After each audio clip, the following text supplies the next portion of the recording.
오늘도 이 자리에 나오신 우리 모든 청년들 주님의 이름으로 사랑하고 축복합니다. 여러분들 예레미야 말씀을 계속해서 보고 있어요. 예레미야 35장에서는 성경 전체에서 유일하게 등장하는, 유일까지는 아닌데 흔히 등장하지 않는 한 가정, 한 족속이 등장합니다. 바로 레갑 족속이에요. 이 레갑 족속만 오늘 말씀에서 기억해도 어느 정도 오늘 설교를 잘 기억한 거다, 잘 들었다 할 수 있을 것 같습니다.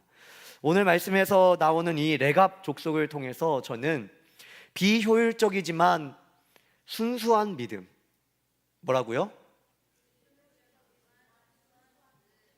비효율적이지만 순수한 믿음에 대해서 함께 보고자 합니다. 여러분들 오늘날 얼마나 효율적인 시대입니까? 컴퓨터, 스마트폰, 우리는 참 우리의 삶을 효율적으로 살아가고 또 비효율적인 거에 대해서는 때로는 답답해라 합니다. 저도 그래요.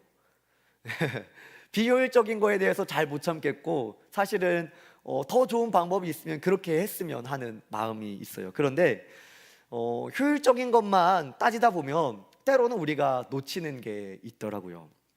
오늘 말씀을 통해서 그러한 부분을 함께 보고자 합니다. 우리 1절 말씀을 함께 읽어볼까요? 1절입니다. 시작. 유다의 요시야 왕의 아들.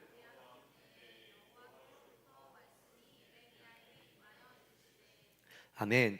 여러분들 우리는 요시야 왕에 대해서 잘 알고 있어요. 요시야 왕 하면 딱 떠오르는 게 뭐냐면 종교 개혁이에요. 어두워졌던 이 이스라엘 백성들, 남유다 백성들을 다시 한번 이 신앙의 갱신의 바람을 불러 일으켰던 사람이 바로 요시야 왕입니다. 그런데 이 요시야 왕이 이제 죽고 나서 이제 그의 자녀들이 왕을 이어가게 되는데 여호야김, 여호야긴, 시드기야 이렇게 왕이 이어져요.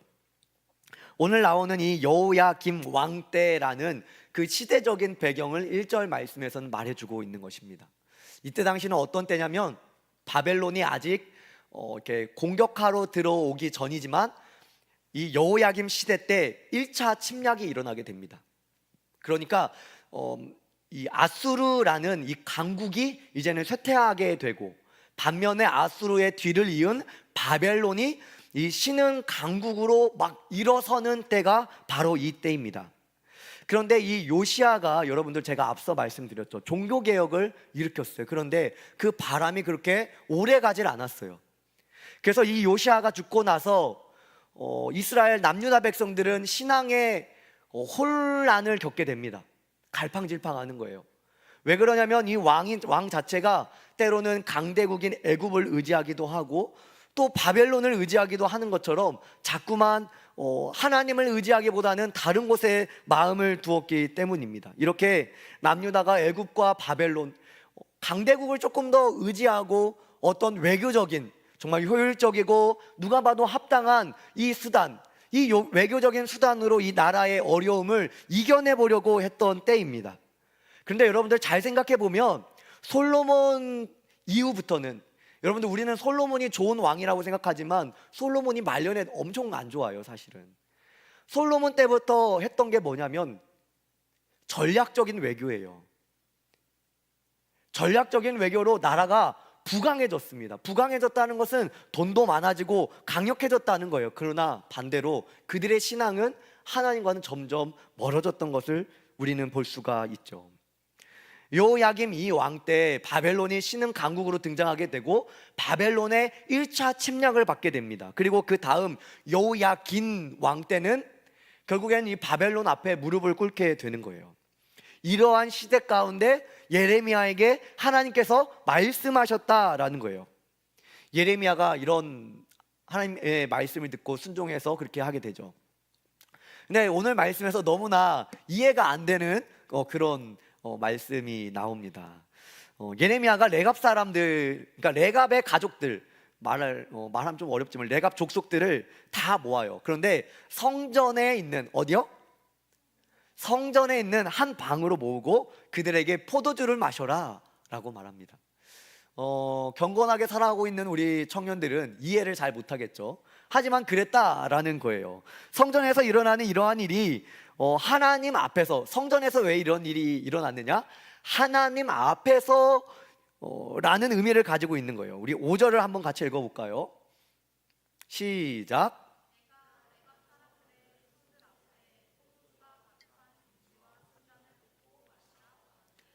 네, 어쨌든 왜 그렇게 행동했는지 뒤에 나와서 왜 예레미야, 하나님의 선지자가 왜 포도주를 마시게 하는가? 그것도 성전에서 이해할 수는 없죠.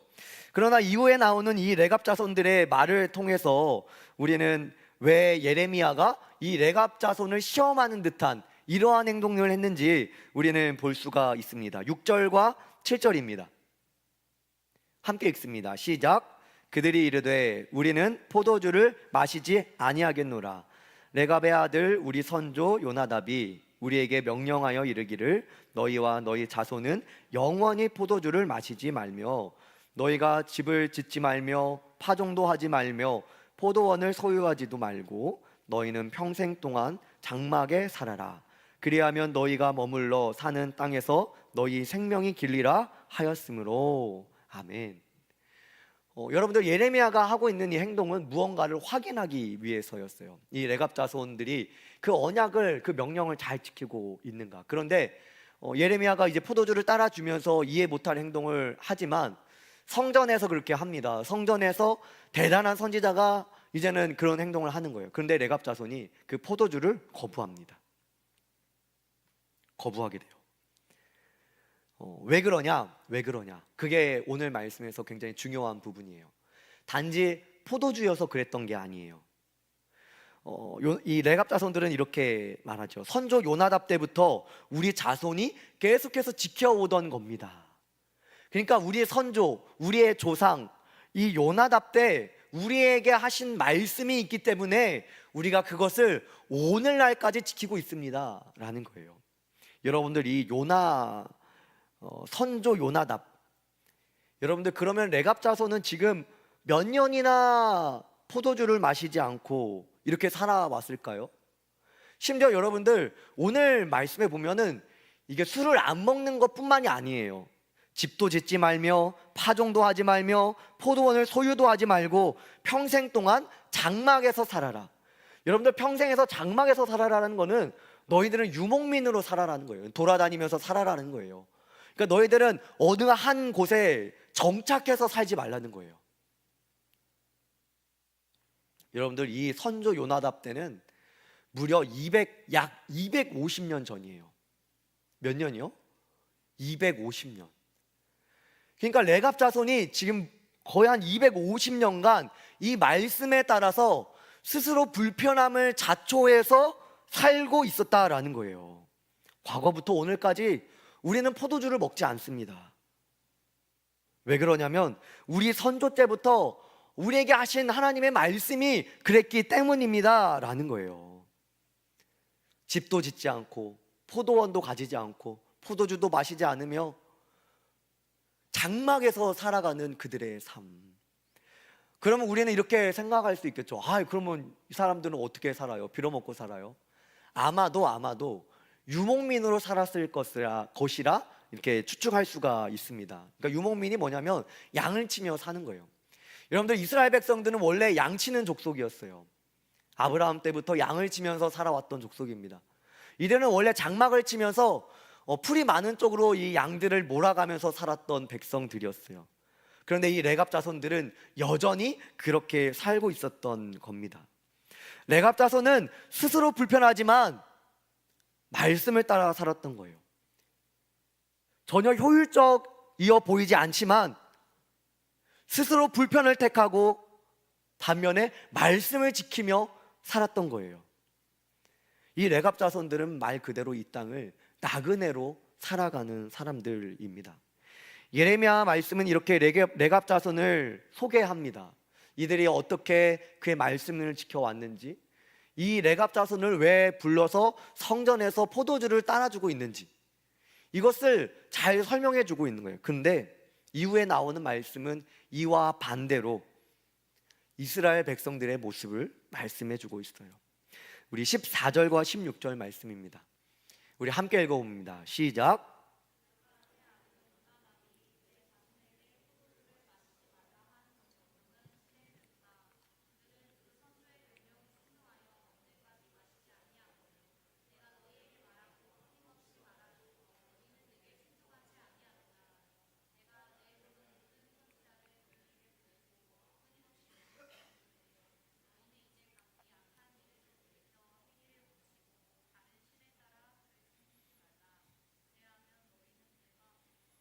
네, 16절. 레갑의 아들 요나답의 자손은 그의 선조가 그들에게 명령한 그 명령을 지켜 행하나 이 백성은 내게 순종하지 아니하도다. 할렐루야. 레갑 자손이 무려 몇 년 동안 그렇게 살아왔다고요? 250년.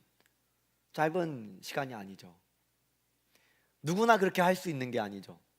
불편하지 않았던 것이 아니고 그들이 머리가 나빠서 그렇게 했던 것이 아니죠. 그런데 하나님의 백성들, 이스라엘 백성들에게 선지자들을 계속해서 보내주었으나 너희는 내게 순종하지 아니하였다 말씀하고 있어요.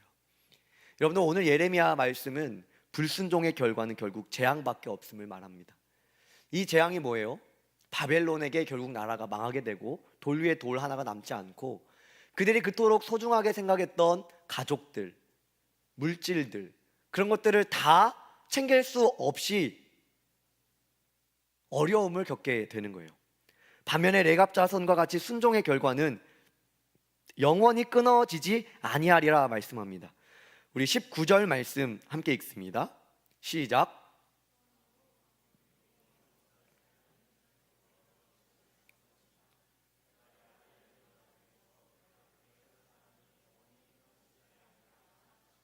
아멘.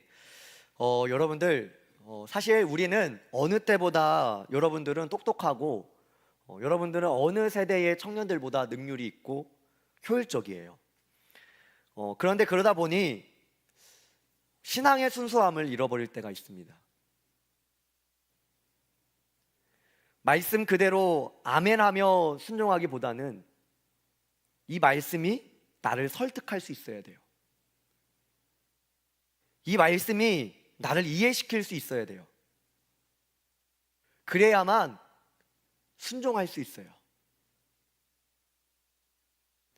하나님의 말씀을 말씀 그대로 받기보다는 이 말씀이 내게 더 가까이 다가오기만을 기다리고 있어요. 청년들, 이스라엘 백성들이 왜 불순종했을까요? 우리 예레미야 보면서 지겹도록 이 불순종하는 모습들이 나오잖아요. 왜 불순종했을까? 여러분들, 가나안 땅에 정착한 이스라엘 백성들은 농경사회로 살았습니다. 평생을 유목민으로 살았는데 이제 새롭게 농경사회로 살아야만 했던 거예요. 그러면서 그곳에 있던 원래 농경을 지었던 이방 민족들에게 눈을 돌리기 시작하게 됩니다. 그러면서 그들 안에 스스로 사유재산이 쌓였겠죠. 여러분들, 맨날 텐트 치고 다닌다고 생각을 해보세요. 그럼 어떻게 짐을 늘려요? 무겁고 힘들고 짐을 늘릴 수가 없는 거예요, 그때 당시에는. 그러나 이제는 정착해서 살다 보니까 내 짐이 하나 둘 내 거가 생기는 거예요. 내 거가 하나 둘 생기기 시작하는 거예요. 풍요로워지고 이제는 만족스럽고, 그러다 보니까 아까 앞서 말씀드렸지만 이방 민족들을 보아하니 더 풍요롭기 위해서 바알을 섬기는 걸 보게 되는 거예요. 우리도 한번 섬겨볼까? 이 신한테 말하면, 제사 드리면, 예배하면 비를 내려준대. 그럼 우리에게 더 많은 풍요를 준대. 더 많은 풍요를 위해서 다른 것에 거기에 더 몰두를 하는 거예요. 더 많은 풍요, 더 많은 풍요, 더 많은 풍요를 위해서 거기에 계속해서 몰두해 나가는 거예요. 그러면서 이방 문화를 자연스럽게 접하게 됩니다. 그들의 삶의 대부분, 많은 시간을 농사를 하면서 보냈겠죠. 그러니까 대부분의 시간을 보내는 이 일이, 우리에게 풍요를 주는 그것이 내 인생에서 정말 중요한 것이 되어버리게 되는 거예요. 비도 때를 따라 오면 좋겠고, 올해도 풍년이었으면 좋겠고, 소득이 많았으면 좋겠고, 유목민 때처럼 하나님께서 광야에서 하루하루 먹여실 때처럼 정말로 내일을 걱정하지 않고 살았으면 좋겠다, 이런 마음이 그들에게 있는 거예요. 그러다 보니까 하나님으로 멀어진 거예요. 하나님의 말씀이 선지자를 통해서 들려졌다니까요. 안 들려진 게 아니에요. 하나님께서 꾸준하게 선지자들을 보내셨어요. 그런데 그 말이 하나님의 말씀으로 다가오지를 않는 거예요. 청년들, 여러분들은 오늘도 이 하나님의 말씀이 정말 오늘도 살아계셔서 역사하셔서 우리의 인생의 주가 되시고 나를 창조하시고 내 인생을 앞으로도 인도하시며 우리가 인생의 끝날에 이 땅의 것들을 다 버리고 하나님의 나라에 올라갔을 때 마주할 하나님의 말씀으로 들리냐 이거예요. 청년들, 여러분들은 왜 공부합니까? 왜 공부해요? 좋은 직장을 얻기 위해서 많이 할 거예요. 좋은 직장을 얻는 건 역시도 아마 대부분이 자신을 위해서일 경우가 많을 겁니다. 청년들, 여러분들이 다니고 있는 직장에서 보다 더 좋은 연봉, 그런데 더 좋은 대우를 주는 직장이 있다 그래요. 그럼 여러분들은 어떻게 하시겠습니까? 옮기겠죠? 이게 나쁘다는 건 아니에요, 여러분들. 직장을 얻은 사람들은, 여러분들은 무엇을 위해서 돈을 법니까?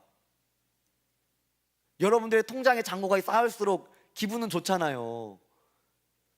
근데 무엇을 위해서 돈을 버는 거예요? 청년들, 여기에 있는 사람들이나 교회 밖에 있는 사람들이나 모두가 다 물질적인 풍요를 원해요. 걱정하지 않고 내가 하고 싶은 것, 내가 쓰고 싶은 것, 마음껏 쓰고 싶은 그 날을 누구나 다 소망하며 고대합니다. 여러분들, 저도 마찬가지예요. 저는 거룩하고 저는 청렴하다. 아니, 저 그렇지 않아요, 여러분들. 그런데 우리가 생각하는 풍요, 그것이 욕심이 돼요. 욕심. 언제 욕심이 되냐면 하나님의 말씀보다 앞서면 욕심이 됩니다. 하나님보다 그것이 앞서는 순간 그게 나의 우상이 되는 거예요. 그 상태에서 믿음 없이 하는 모든 행동은 불순종의 행동일 수밖에 없어요. 청년들, 시대가 바뀌었습니다. 그렇죠? 4차 산업, 주식도 좀 하고, 주식 뭐가 요즘에 잘 나가는지도 좀 알아봐야 되겠고, 요즘에 좀 잘 나가는 직장이 무엇인지도 좀 알아봐야 되겠고, 그렇죠? 요즘에 조금 사람들이 많이 가고 좀 이쁘고 아름다운 곳에 나도 좀 가서 내 얼굴이 담긴 사진도 좀 찍어야겠고, 제가 목회자인지라 시대를 참 못 따라가죠. 시대가 어느 때인데 순종과 불순종을 얘기합니까? 그렇습니까? 청년들 보세요. 이스라엘 백성들이 불순종하여 하나님께서 계속 예레미야를 통해서 반복해서 지겹도록 우리에게 말하는 게, 내가 너에게 선지자를 보냈다. 여러분들, 선지자를 보냈다는 것은 하나님께서 너희에게 직접 말했다라는 거예요. 너희에게 말했고 너희가 불순종을 선택해서 갔다라는 거예요. 그런데 여러분들, 오늘 말씀에 레갑 자손이 나오죠. 여러분들, 그런데 오늘날 우리가 이런 시대를 살아가잖아요. 그런데 오늘도 레갑 자손들처럼 스스로 불편한 것, 스스로 비효율적인 것을 택하고 하나님의 순수한 믿음을 택해서 순수하게 믿음을 지키는 사람들이 있다라는 거예요. 너희들 불순종하고 있지. 그런데 너희들과 같은 시대를 살아가고 있지만 레갑 자손들이 있단다. 하나님 보여주시는 거예요. 여러분들, 우리가 이 안에 있잖아요. 그럼 여러분들, 우리는 우물한 개구리가 돼버립니다. 우리의 신앙의 기준과 척도가 그냥 여기 정도밖에 되지 않아요. 여러분들, 제가 익산 청년연합을 좋아하는 것 중에 하나가 그거예요. 시야를 넓히셔야 돼요, 여러분들. 여러분들의 믿음의 시야를 넓히셔야 돼요. 오늘도 철저하게 이 믿음을 지키기 위하여 직장에서 싸우고 있고, 직장에서 믿음 지키기 위하여 스스로 불편함을 당하는 많은 사람들이 있다라는 거예요. 레갑 자손과 같은 사람들이 있다라는 거예요. 시대가 바뀌어요. 누가 그렇게 살아갑니까? 라고 대부분이 말하는 그 시대일지라도 레갑 자손처럼 자신의 순수한 이 신앙 믿음 지키기 위해서 스스로 불편함을 택하여 살아가는 백성들이 있다라는 거예요. 그래서 우리의 불순종이 변명할 수 없다라는 거예요. 너무 무서운 것은 변명할 수 없다는 거예요. 하나님 이미 말씀하셨기 때문이에요.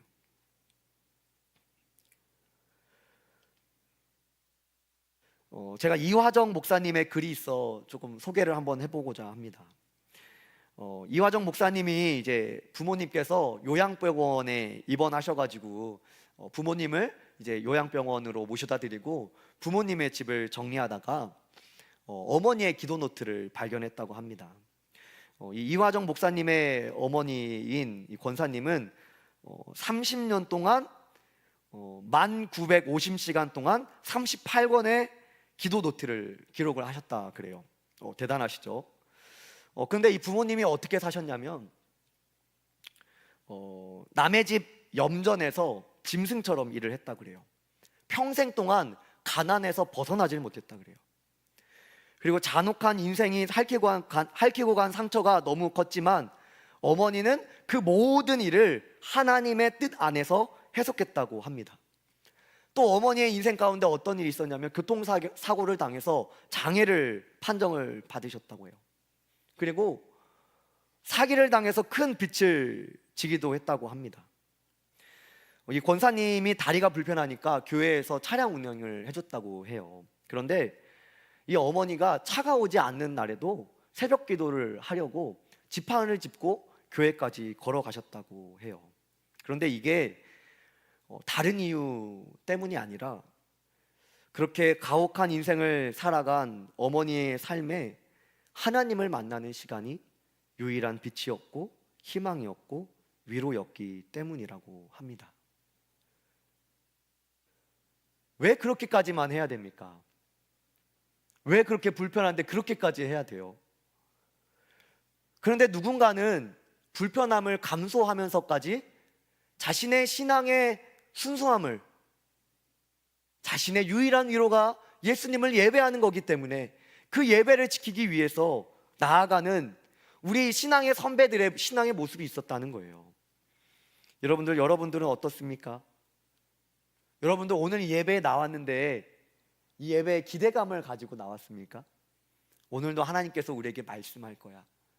오늘도 하나님께서 나에게 주시는 말씀이 정말 레마의 말씀이 되어서 내가 그 말씀을 붙잡고 일주일간 열심히 나는 살아갈 거야. 이 믿음 지킬 거야. 여러분들, 우리가 너무 좋은 효율적인 삶을 살다 보면 이 순수한 믿음을 잃어버릴 수 있을 것 같아요. 부족한 저지만 여러분들, 어떤 뛰어난 언변이 아니라 하나님의 말씀의 순수함, 그리고 오늘도 이 예레미야 35장 가운데 여러분들의 심령에 말씀하고 계시는 그 하나님의 음성을 들으시는 여러분들 되시기를 바랍니다. 청년들, 제가 여러분들에게 예배 한 번 더 나와라 주중에 라고 말하면 여러분들 어떻습니까?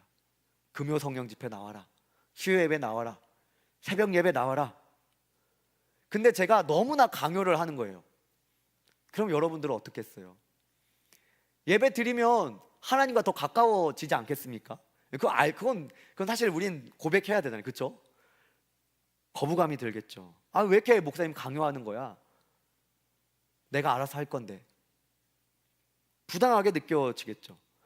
예배가 분명히 하나님과 가까워지는 길임에도 우리는 그것을 스스로가 거부하고 있는 거예요. 청년들, 우리 공동체를 한번 봅시다. 자, 고개를 들고. 여러분들, 우리 예배가 몇 시 시작이죠? 몇 시 시작이에요? 그럼 여러분들은 몇 시에 오세요? 여러분들, 이게 우리의 사모함을 말씀해 주고 있는 거예요. 여러분들, 예배를 사모하는 사람은 늦게 오지 않아요.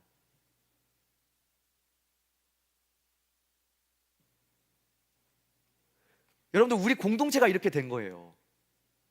미안해요. 제가 누군가를 정죄하려고 하는 게 아니라 우리의 현실의 모습을 눈을 떠 볼 수 있어야 하잖아요, 그렇죠?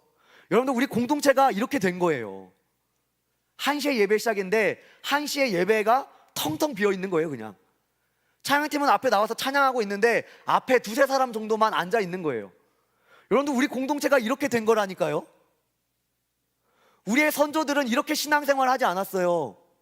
우리가 이걸 선택해서 이렇게 되어버린 거예요. 다들 봉사로 바쁘죠. 점심 먹을 시간도 없는 거 저도 압니다. 그런데 누군가는 스스로 불편함을 선택해서 이 예배의 순수한 믿음을, 자신의 이 믿음을 지키기 위해서 몸부림치고 있는 사람이 있다라니까요. 여러분들, 우리는 핑계할 수 없어요.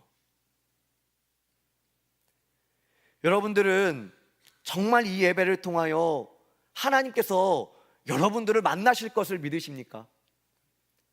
그냥 습관적으로 주일마다 1시가 되면 나오는 그런 자리 아니고, 하나님께서 오늘도 여러분들의 한 주간의 삶을 지키셔서 여러분들을 이 자리로 불러 모으셔서 하나님께서 직접 말씀하시는 그 귀한 자리임을 여러분들은 믿냐 이 말이에요.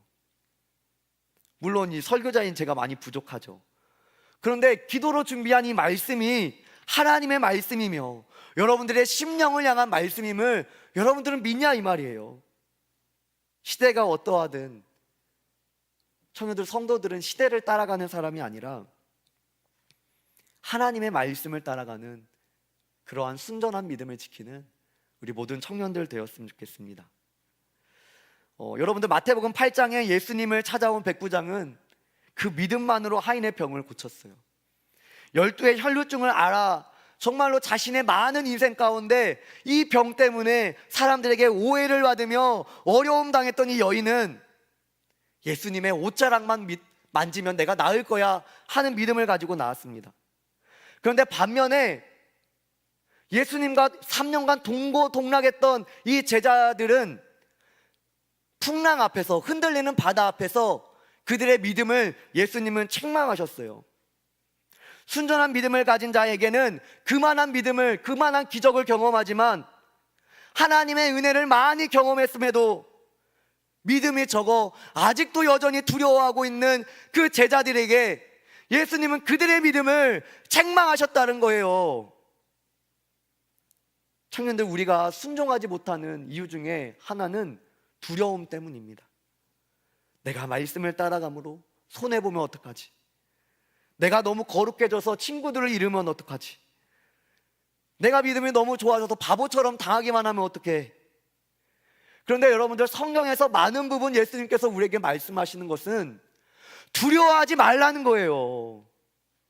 마태복음 10장 26절, 그런즉 그들은 두려워하지 말라, 감추인 것이 드러나지 않을 것이 없고, 마태복음 10장 31절, 두려워하지 말라, 너희는 많은 참새보다 귀하니라, 마태복음 14장 27절, 예수께서 즉시 이르시되 안심하라, 나니 두려워하지 말라, 마태복음 17장 7절, 그들에게 손을 대시며 이르시되 일어나라, 두려워하지 말라 하시니, 마태복음 24장 6절, 난리와 난리 소문을 듣겠으나 너희는 삼가 두려워하지 말라, 요한계시록 2장 10절, 우리 함께 읽습니다. 시작.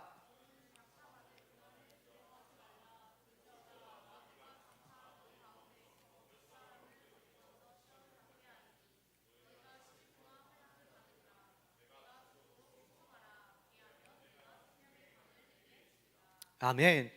여러분들, 믿음을 가지고 살아가는 우리의 삶에는 어려움이 있을 수밖에 없어요. 여러분들, 어려움이 없기를 바라지 마세요. 그런데 그 어려움보다 더 큰 하나님의 위로가 있어요. 여러분들, 그 어려움을 능히 이겨낼 능력을 하나님이 주시는 거예요. 여러분들, 토끼와 거북이가 시험을 보러 간다고 합니다. 이 토끼는 시험장에 빨리 도착했어요. 여러분들 토끼와 거북이 잘 아시죠? 이 토끼는 빨리 그 시험장에 도착했어요. 거북이는 제 시간에 도착하긴 했는데 가면서 막 꽃도 보고 꽃이랑 사진도 찍고 막 이렇게 막 여유롭게 시험 보러 갔대요. 그런데 여러분들, 그 시험 문제가, 그때 나온 시험의 문제가 뭐였냐면, 오는 길에 봤던 꽃과 그 의미를 쓰시오. 여러분들, 여러분들의 인생은 무엇을 위함이에요? 여러분들의 벌고 있는, 그토록 열심히 하는 것은 무엇을 위함입니까? 저희들, 우리의 인생은 하나님의 나라를 위한 삶이어야 돼요. 여러분들의 열심이 하나님의 나라를 위한 열심이어야 돼요. 여러분들의 지식이, 여러분들이 가진 달란트가, 여러분들이 벌고 있는 물질이 하나님의 나라를 위함이어야 돼요. 물론 나를 위해서도 쓸 수 있어요. 그런데 나만을 위해서 써서는 안 돼요. 여러분들의 인생을 하나님의 나라와 그의 의를 위해서 시간을 보내시는 모든 청년들 되시길 바랍니다. 우리 자리에서 일어나 볼까요? 청년들, 오늘 말씀은 이 예레미야, 그토록 혼란의 시기, 누구나 다 자기 목숨을, 자기 밥그릇을 챙기고 있는 그 시대에 이스라엘 백성 모두가 다 자신의 밥그릇만 챙기고 하나님을 바라보지 않고 현실을 바라보며 살았는데, 무려 250년간 선조의 말을 따라 순종하였던 레갑 자손을 말씀하고 있는 거예요. 청년들, 우리는 무엇을 위해 살아갑니까? 우리는 무엇을 위해 그렇게 열심히 하고, 무엇을 위해 그렇게 눈물 흘리고, 무엇을 위해 그렇게 살아가는 거예요?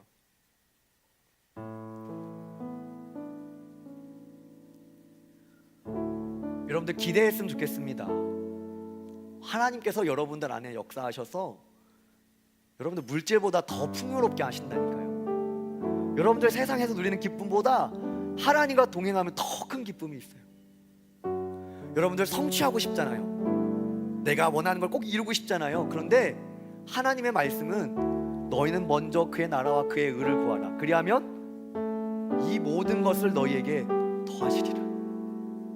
여러분들, 우리의 인생에서 중요한 건 속도가 아니에요. 방향이에요, 방향. 과연 나는 이 인생을 어떤 방향을 가지고 가고 있는가? 여러분들, 너무 빨리 달리다가 지쳐버리잖아요. 또 너무 빨리 가다 보니까 또 잘못 갔네, 낭망해버리잖아요. 하나님은 그렇게 여러분들을 창조하신 게 아니에요. 너희는 먼저 그의 나라와 그의 의를 구하라. 그러면 이 모든 것을 너희에게 더하시리라. 우리 함께 고백합시다.